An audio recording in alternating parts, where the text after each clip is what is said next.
being 5-2 up now, 5-all. Mga abe, alam nyo ba may mga nagsasabi na ang sekreto ng lakas ni Alex Eala ay nanggagaling sa saging? Aba mga abe, kung totoo man ito, baka maaari na nating itaas ang antas ng prutas na laging nasa buonan ng mga estudyante at hapag ng mga manggagawa.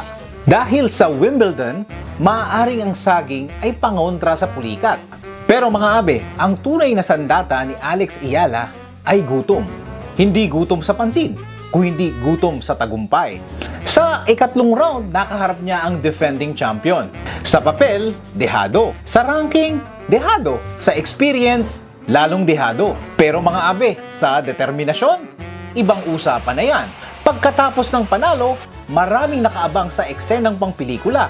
Sigaw, talon, at victory dance. Baka nga may umaasang sabihin niya na mission accomplished. Ngunit kasunod ng mga luha ng tagumpay, isang linyang mas mabigat pa sa kahit na anumang tropeyo. Yan ay ang Because I'm emotional does not mean I'm satisfied, so... yeah, okay, next round, let's go.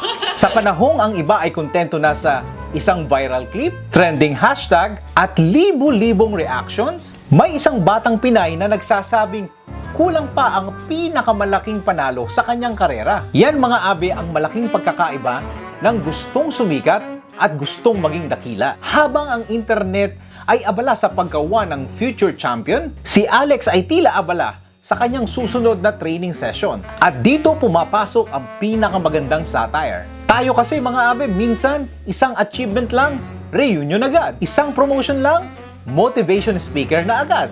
At isang viral post lang, influencer na agad ang tawag sa kanyang sarili. Samantalang itong si Alex, nakatalo ng defending champion sa isa sa pinakamalaking torneo sa buong mundo. Pero ang nasa isip pa rin ay may laban pa. Baka nga mga abe, ang tunay na sekreto ay hindi saging. Baka ang sekreto ay hindi pagpapakabusog sa mga papuri. Dahil ang taong nabubusog sa palakpak at papuri ay humihinto na sa pagtakbo. Pero mga abe, ang taong gutom pa rin kahit panalo na, yun ang mas delikado. At kung sakaling mga abe makakita ulit tayo ng isang batang Pinay na may raketa sa isang kamay at saging naman sa kabila, huwag nating iisipin na merienda lang yun. Baka isa na naman tong batang Pinay na gugulatin ang mundo.